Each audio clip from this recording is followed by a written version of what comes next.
요즘 주변에 보면은 그 필라테스 학원, 필라테스 센터 정말 많이 눈에 띕니다. 2000년대 초반 우리나라에 들어와서 이제는 포화 상태가 됐다고 하는데요.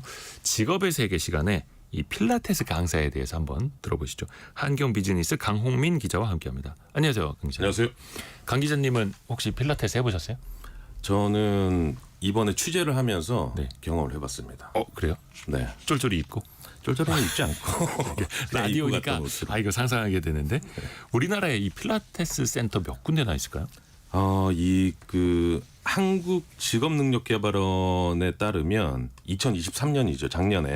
작년 기준으로 필라테스 센터 및 이제 교습소라고 부르는데 네. 이곳으로 등록된 곳이 1,236곳으로 집계가 됐고요. 사실 이렇게 좀 많이 늘어난 편인데 이 네. 늘어난 게 몇 년 안 됩니다. 이 필라테스가 보니까 이제 미국에서 먼저 대중화가 시작됐고 국내에는 2000년대 초반쯤에 들어와서 이제 여성들 20대 30대 여성들 사이에서 좀 인기가 있었어요. 그게 이제 몸매 관리에 효과가 있다라는 운동이라는 입소문이 퍼지면서 동호인이 굉장히 빠른 시간 내에 증가를 하기 시작했고 이 동호인들이 늘어나면서 이제 필라테스 센터를 비롯해서 뭐 옷이나 기구 같은 이 필라테스 산업도 활용을 맞았고요. 아까 말씀드린 대로 이제 단기간에 이 시장이 좀 팽창하면서 최근에는 뭐 1대1 클래스 그리고 이제 단체로 하는 뭐 대형 필라테스까지 굉장히 다양하게 운영이 되고 있었습니다. 특히 이제 필라테스는 여성분들만 하는 줄 알았는데 주변에도 보니까 남성분들도 꽤 많이 다니시더라고요. 그러니까 제가 그 센터에 방문했을 때도 그 남자 강사 그리고 남성 회원들이 굉장히 심심치 않게 볼 수 있었는데 필라테스 남자 강사도 있으신 거예요? 그렇죠. 굉장히 그 아래 위로 쫄쫄이를 딱 입고 상상하면 좀 굉장히 멋있습니다. 근데 멋있어요? 네. 또 몸이 좋아야 되니까. 저는 못 입겠는데 굉장히 바라볼 때는 좀 멋있었는데 이게 뭐가 매력인지 좀 보니까 필라테스가 평소에 쓰지 않은 근육 그리고 해보지 않은 동작들을 많이 하는 운동이거든요. 그렇다 보니까 이제 처음 접해보는 분들은 굉장히 신선한 자극이 된다고 합니다. 그래서 이제 저도 아까 말씀드린 대로 좀 뭐 몇 가지 동작을 인터뷰할 때 해봤는데 처음에는 별거 아니거든요. 볼 때는 어려운 동작이 아니라고 생각했는데 막상 해보니까 굉장히 땀도 많이 나고 근육도 자극되는 그런 느낌을 좀 받았고요. 특히나 이제 자세가 좀 올바르지 못하거나 아니면 좀 몸이 불편하신 분들이 이제 재활을 위해서 오는 분들이 굉장히 많다고 합니다. 그래서 이제 그것의 효과를 보고 뭐 여성뿐만 아니라 남성들도 최근에는 좀 많이 하고 있었습니다. 근데 이번에 취재하신 분은 경력 5년차 필라테스 강사분이신데 네. 필라테스 강사의 하루 일과는 어떻게 될까요? 이것도 이제 필라테스 강사마다 그리고 센터마다 운영 방식이 조금 달랐는데 네. 보통 뭐 이분의 경우에는 오전 오후 나눠서 수업을 진행을 하고요. 보통 이제 수업이 1시간 정도면 평균 하루에 한 5, 6회 정도 한다고 합니다. 뭐 오전에 2회, 뭐 오후에 3회 이렇게 나눠서 좀 하는데 이것도 이제 강사의 실력이나 뭐 인지도, 경력에 따라서 수업 횟수가 조금씩 차이가 난다고 하고요.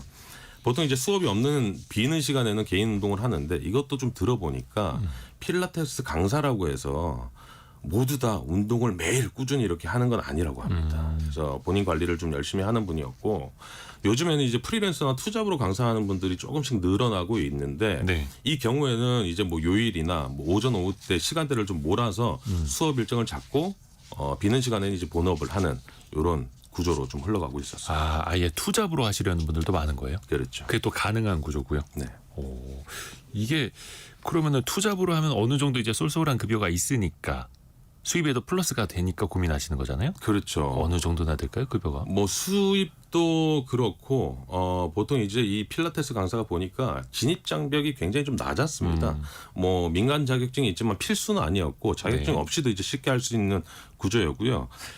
이게 그 처음 강사로 시작할 때 평균을 설정하기는 좀 애매한데 이분 말로는 보통 시간당 한 25,000원 정도로 시급이 1시간을 강의하는데 그렇죠.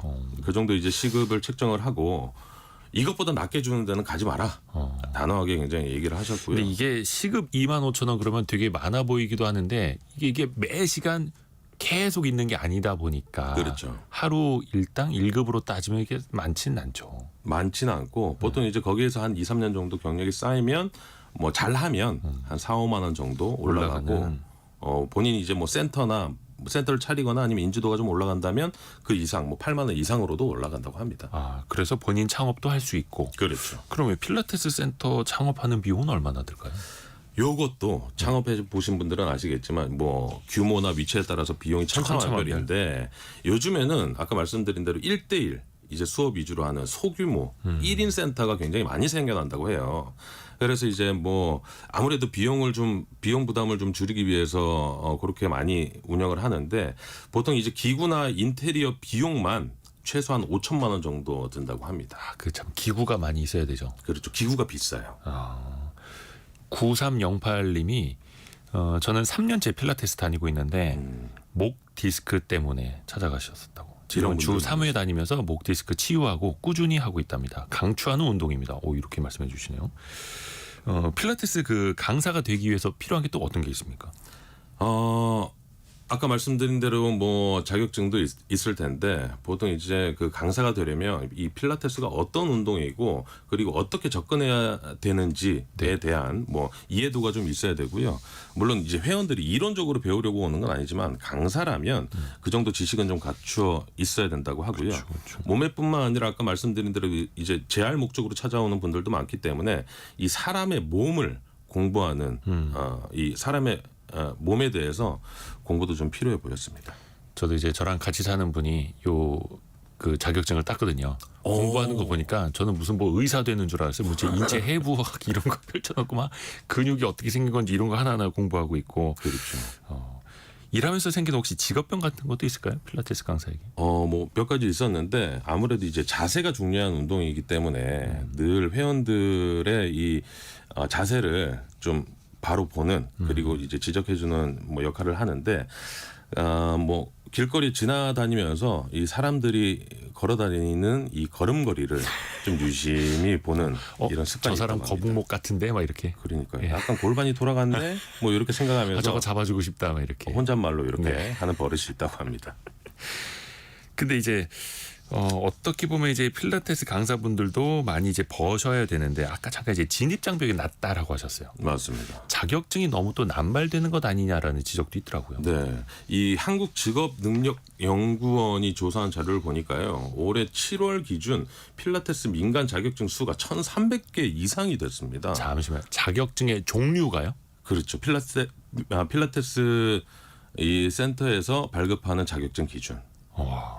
그러니까 1,300개면 굉장히 많죠. 이게 민간 자격증을 등록하고 신청하는 게 그렇게 어렵지 않다 보니까 뭐 센터 차리면 뭐 너도 나도 이제 발급 기간으로 신청해서 적게는 뭐 4주 그리고 길게는 뭐 3개월에서 6개월 과정을 받으면 자격증을 만들어 주는 거죠. 그러니까 필라테스 성공예감 협회 이렇게 만들어서 할 수도 있는. 우리도 만들 수 있을 겁니다. 근데 쫄쫄이가 안 어울리셔서. 아, 그래요. 한 4, 5주 과정 정도면 또 된다. 근데 이게 또 비용도 비싸더라고요. 이게 또 소비자분들의 불만이 이 산업이 커질수록 또 같이 이제 비례해서 늘어나긴 하는데 최근 3년간 약 2,500건 정도의 피해 사례가 한국소비자원에 접수됐다 하더라고요. 이런 문제들을 좀 현장에서 어떻게 파악하고 있나요? 맞습니다. 그 말씀드린 대로 강사의 진입 장벽이 낮다는 건 이 이용자들의 만족도가 직결될 수밖에 없는 문제거든요.